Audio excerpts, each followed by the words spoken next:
Istri menyalahkan suami, suami menyalahkan istri. Bacakan orang kutipu kalian berdua. Itu kadang-kadang itu mah, pemanja mana? Tidak kadang-kadang itu mah, kadang-kadang di kiblajo. Saling menyalahkan. Karena apa? Karena aku lalu di hadapan itu. A'udzu billahi samil alim minasyaitonir rajim. Bismillahirrahmanirrahim. Assalamualaikum warahmatullahi wabarakatuh.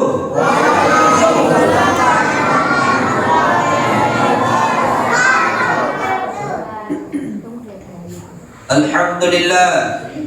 Alhamdulillahilladzi anzala sakinah fi qulubil mu'minin liyazdadu imanan ma'a imanihim walillahi junudus samawati wal ardh wa kana Allahu aliman hakima. Ashhadu an la ilaha illallah wahdahu la syarika lah wa ashhadu anna Muhammadan abduhu wa rasuluhu la nabiyya ba'da. Allahumma salli wa sallim wa barik ala sayyidina Muhammad wa ala alihi adada kamalillahi wa kama yaliqu bi kamalihi.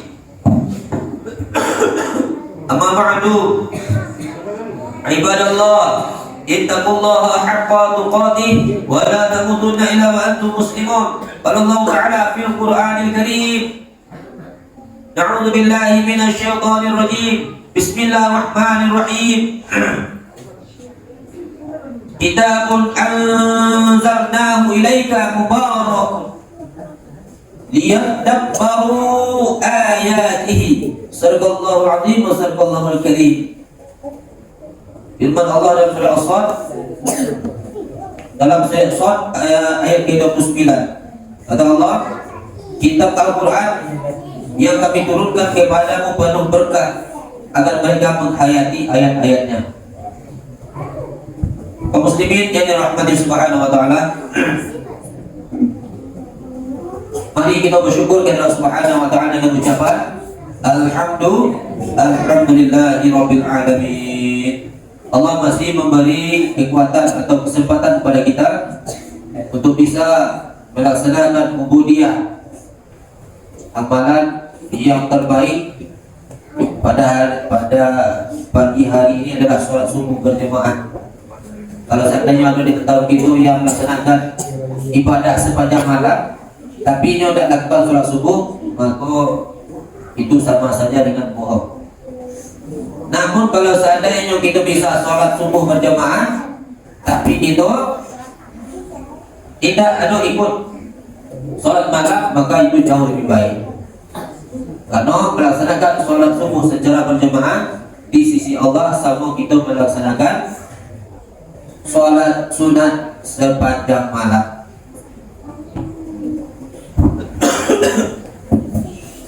Dia taruh di kita apa ibu? Sholat sunat sepanjang malam, dari sholat isya sampai subuh dan berjalan tiba tuh. Dia taruh apa? Hah? Yang pun tak tahu dah. Ya. Sedang lain. Dia tak sepanjang malam lama sudah subuh aja. Boleh kok sepanjang malam. Namun hadirin yang dirahmati Subhanahu wa taala, kalau kita bisa sholat subuh berjamaah di masjid, maka itu dipandang oleh Allah sama melaksanakan sholat sunat sepanjang malam. Alhamdulillah. Kemudian salawat beri salam Allahumma shalli ala sayyidina Muhammad wa ala ali sayyidina Muhammad. Semoga Allah sampaikan salam kita kepada baginda Nabi Muhammad sallallahu alaihi wasallam. Takbir. Takbir. Allahu akbar. Kaum muslimin yang dirahmati Subhanahu wa taala, santriwan santriwati hafiz dan hafizah. Kemudian itu dalam membahas masalah tadabbur Al-Qur'an sampai apa yang terakhir pada Fastami'u, apabila Al-Quran itu diperdengarkan atau dibaca, itu yang tak membaca apa tugas awak? Ada awak menyimak. Jadi ketika menyimak Al-Quran itu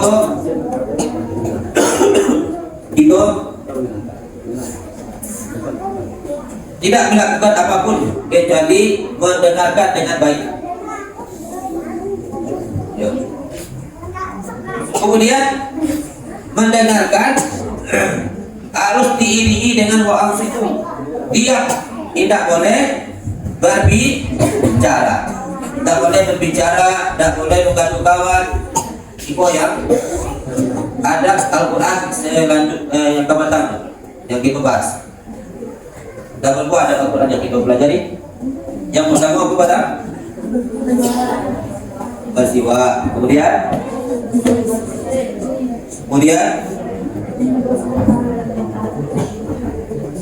yang kali contoh. Yang pertama bersiwa. Apa doa bersiwa?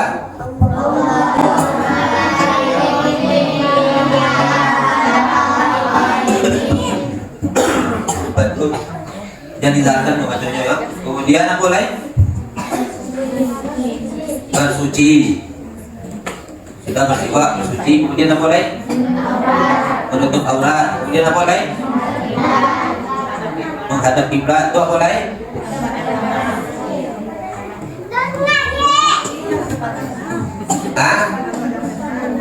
Dibaca di tempat yang bersih, yang nyaman, yang bebas dari hiruk dan pikuk. Orang pikuk terkadang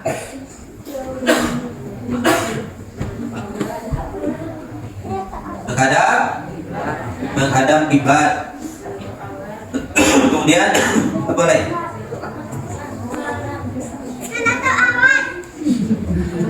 Menutup aurat sudah tadi. Apa lagi? Membaca ta'awud. Membaca ta'awud. Enam. Kemudian apa lagi? Membaca basmalah, bismillahirrahmanirrahim. Lah, 7. Apa lagi? Ini pun dah solat yang kita bahas, tapi mengaji, membaca Al-Quran. Adab-adab dalam membaca Al-Quran. Kenapa kita harus beradab membaca Al-Quran? Supaya kita mendapat syafaat dari Al-Quran. Makanya kita harus beradab dalam membaca Al-Quran. Sudah baca bismillah, apa lain?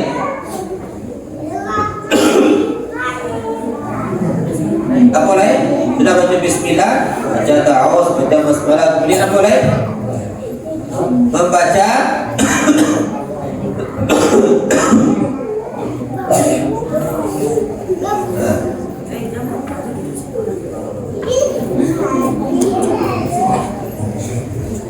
membaca ayatnya duduk dalam keadaan tenang dan khusyuk.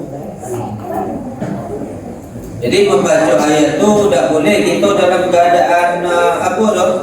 Dalam keadaan khusyuk aja saja. Ya. Dalam keadaan tenang dan khusyuk. Kemudian apa lain? 8 9 apabila kita mendengarkan Al-Quran, kita menyimak dan diam, tidak berbuat apa-apa. Yuk. Yang ke-10 apa lain? Yang ke-10 mentadaburi bacaan Al-Quran. Apa yang ke-10? Mentadaburi bacaan Al-Quran. Bapak Ibu kaum muslimin yang dirahmati Subhanahu wa taala,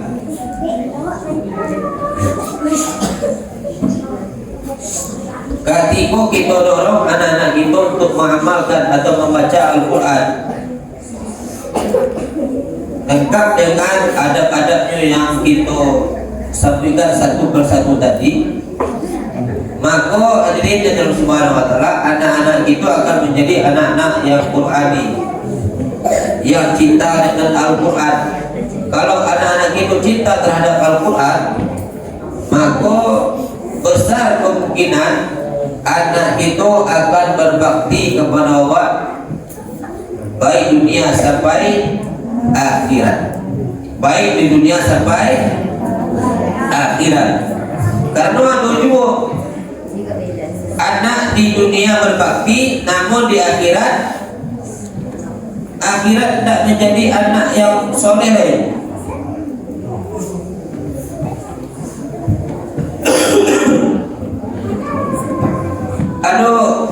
Surah Al-Insyiqaq menyatakan Bapak Ibu, apa kata Allah Subhanahu wa taala?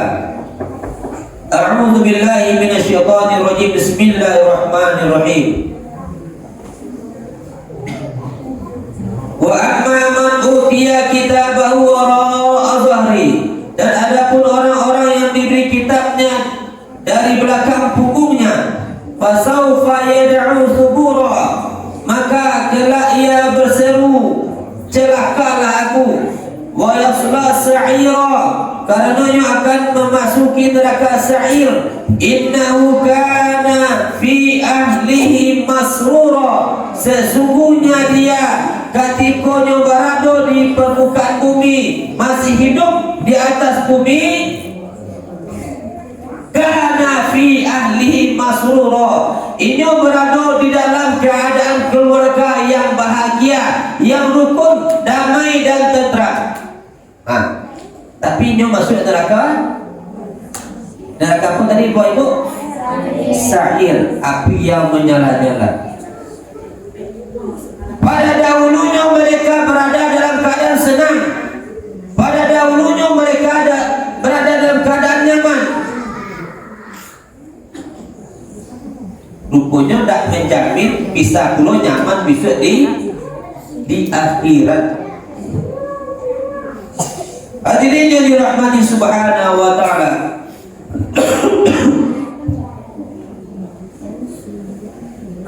Innahu zanna an la yahur, sesungguhnya dia zanna menyangka an la yahur, Allah sekali-kali tidak akan pernah yahur kembali kepada Allah Subhanahu wa taala. Sehingga ini tak pedulikan anaknya mau salat atau tidak, anaknya mau baca Al-Quran atau tidak. Yang penting kan masyarakat ke rumah tahfiz. Itu masalah membaca Al-Quran, masalah hafalan itu tanggung jawab rumah tahfiz. Itu salah besar Bapak Ibu. Itu yang menjadi peran utama untuk membentuk karakter anak. Bagi ustazahnya itu adalah sifatnya membantu.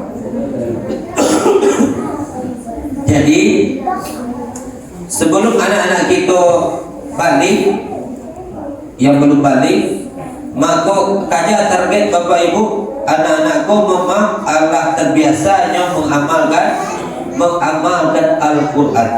Lah terbiasanya sholat 5 waktu sehari semalam. Maka ketika sampainya balik, dibebankan dosa dan pahala kepada dirinya, makanya insya Allah mampu yang memikul.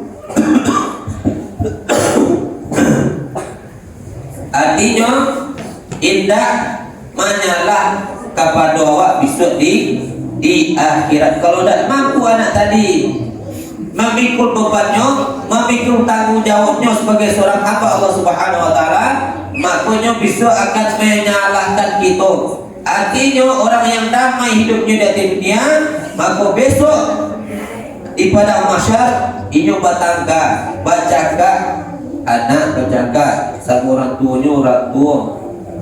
menyalahkan anaknya di hadapan Allah Subhanahu wa taala. Istri menyalahkan suami, suami menyalahkan istri. Bacakan orang pun tipu elemen itu. Kok gara-gara itu mah bamanjo mana? Tidak gara-gara itu mah kata-kata dia belanja. Saling menyalahkan. Karena apa? Karena neraka ada di hadapan kita. Maka Bapak Ibu hadirin yang dirahmati Subhanahu wa taala, aku memohon bana kepada Bapak Ibu wali santri, mohon anak-anak kita mengamalkan adab-adab daripada Al-Quran. Sehingga anak-anak kita kok anak-anak yang ditakuti oleh musuh-musuh Allah Subhanahu wa taala, terutama syaitan laknatullah. Aku ingin mendengar anak tahfiz ada kesurupan Ustaz. Sekolah gagal total awak. Artinya mana masyarakat bisa macam itu? Mana? Sudah anak tahfiz saja sudah kesurupan. Artinya masyarakat awam tidak lagi yakin dengan mukjizat Al-Quran. Kalau mukjizat Al-Quran tidak diyakini lagi, maka apa yang terjadi? Yang terjadi apa lain mempedomani Al-Quran yang tak dolai dulu. Tak dolai orang masyarakat itu tak akan berpedoman lagi kepada Al-Quran. Maka kita yang duduk dalam masjid kok ada tanggung jawab moral terhadap Nabi Muhammad SAW untuk menyampaikan Al-Quran kepada masyarakat baik secara lisan maupun secara perbuatan. Kaum muslimin yang dirahmati Subhanahu wa taala. Jadi amalkan adab-adab Al-Quran. Apa yang pertama tadi lo? Bersiwa. Yang kedua bersih diri, menutup aurat, menghadap kiblat. Apa tadi? Membaca Al-Quran di tempat yang bersih, nyaman, bebas dari hiruk pikuk. Kemudian membaca ta'awuz. Kemudian membaca basmalah. Kemudian apa? Membaca Al-Quran dalam keadaan khusyuk, dalam keadaan tenang, ya, dalam keadaan khusyuk, dalam keadaan tenang. Itu intinya, dalam keadaan khusyuk, dalam keadaan tenang. Ya, sebaik-baik boleh baca Al-Quran dalam keadaan berjalan, boleh. Pokoknya kita dalam keadaan khusyuk dan tenang. Sebaik-baik membaca Al-Quran dalam keadaan berjalan, lebih baik dalam keadaan duduk. Tak beradu? Serapat. Ya, yang ke-9.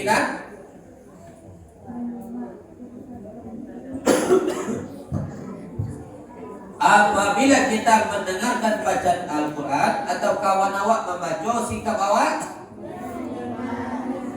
menyimak, diam, tidak melakukan kegiatan yang lain kecuali hanya menyimak itu tuh, dan diam. Dalam rangka apa kita lakukan itu? Dalam rangka menghormati Al-Quran. Karena orang tadi baca Al-Quran, makanya kita hormati. Yang dibacanya adalah bagi siapa yang menghormati Al-Quran, InsyaAllah Al-Quran akan memberi syafaat kepada dirinya dunia sampai akhirat. Yang ke-10, mentadaburi Al-Quran. Hadirin yang dirahmati Subhanahu wa taala, dalam surah An-Nisa Allah sampaikan, afala yatadabbarul Quran. Apakah tidak mereka mentadaburi Al-Quran? Kalau sekadar membaca Al-Quran, kalau tidak ditadaburi Al-Quran, maka Al-Quran tadi tidak mampu, bacaan Al-Quran awak tidak mampu mendorong diri awak untuk bertambah iman dan takwa kita kepada Allah Subhanahu wa taala. Mentadaburi Al-Quran artinya menghayati bacaan yang kita baca. Jadi dihayati bacaan yang kita baca, artinya ketika kita membaca, libatkan akal dan perasaan awak dalam membaca Al-Quran. Hadirin yang dirahmati Subhanahu wa taala, jadi ketika membaca Al-Quran sebaiknya dilibatkan perasaan. Contoh, kalau membaca Al-Quran, contoh, A'udzubillahi minasyaitonirrajim. Bismillahirrahmanirrahim. Alhamdulillahi rabbil alamin arrahmanir rahim maliki yaumiddin. Kalau seperti itu kita membaca nak libatkan perasaan berarti.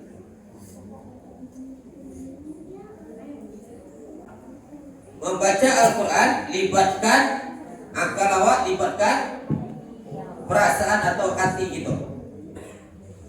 Orang yang melibatkan perasaan membaca Al-Quran pasti bakal ikan yang cukup.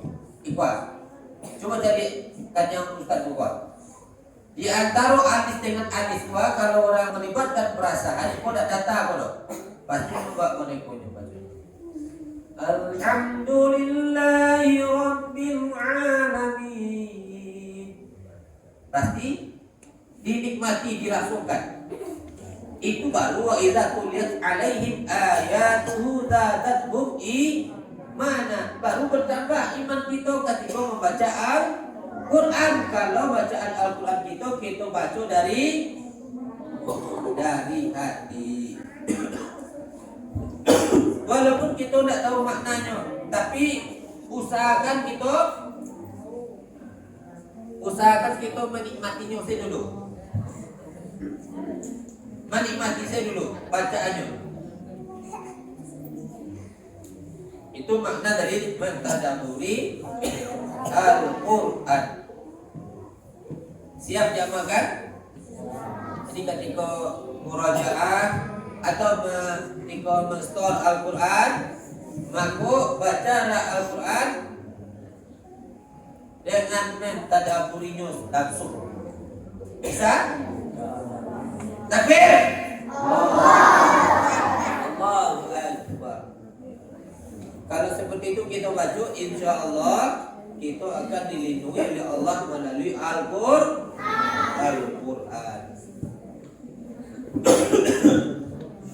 Dan hidup kalian pasti dijamin oleh Allah dunia sampai akhirat.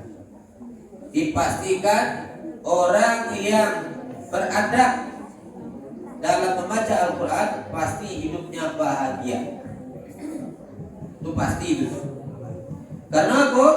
Karena kita adalah keluarga Allah Subhanahu wa taala. Orang yang menghafal Al-Quran penuh dengan adab, maka ini adalah keluarganya Allah Subhanahu wa taala. Mungkin sampai sekarang pertanyaan? Ada? Jadi Bapak Ibu Allah Subhanahu wa taala di samping itu, mohon Pak Ibu, di samping adab Al-Quran diterapkan pada anak-anak kita, sholat anak-anak kita yang duduk ikut Pak memang tidak boleh tinggal lebat. Kalau seandainya lah berumur 7 tahun kata Nabi, kalau menuju sholat maka boleh dipukul. Dipukul ini maksudnya bukan apa namanya memang dipukul sebenarnya, memang dipukul asyik rotan dilanjut anak wak. Tapi tegakkan kita melanjut anak. Kalau tidak, mulai dari ketek-ketek mana kita ansur manja anak supaya bisa sholat. Jadi jangan ditunggu besar. Tadi kau merapung itulah itu bentuknya. Jangan sampai lama batu baru kita bentuk. Maka di situ ada tongkol atau pahlawannya kepada walaupun dia lakukan apa yang kita inginkan. Nabi menyuruh memukul itu berarti itu adalah sesuatu yang sangat penting bagi si anak atau membentuk karakter anak, pribadi anak yang baik, butuh sholat dalam dirinya. Kalau tidak ada sholat dalam dirinya, maka ada filter untuk menyaring yang datang dari luar masuk ke badannya. Tapi di sholat filternya cuma memberikan sholat. Inna sholat tanha fahsya'i munkar, untuk memfilter dirinya dari perbuatan keji dan munkar. Kita tidak bisa menaikkan perbuatan keji dan munkar itu semakin merajalela apa? Tidak bisa. Tidak bisa kita menaikkan, menghentikan yang dibuat itu memanglah takdirnya seperti itu sampai Imam Mahdi keluar. Sebelum Imam Mahdi keluar, hidup itu dunia kau akan semakin cantik malu. Sebelum Dajjal keluar, sihir menyihir pasti akan semakin hari semakin meningkat. Kekuatan hitam akan semakin hari akan semakin meningkat. Itu tidak bisa ditekan. Yang bisa kita tekan kepada diri dan keluarga kita. Selamatkan diri awak, selamatkan keluarga kita. Yang pertama melalui sholat, kemudian taat supaya keluarga kita mengamalkan daripada Al-Quran itu sendiri. Mudah-mudahan bermanfaat. Subhanallah wa bihamdika.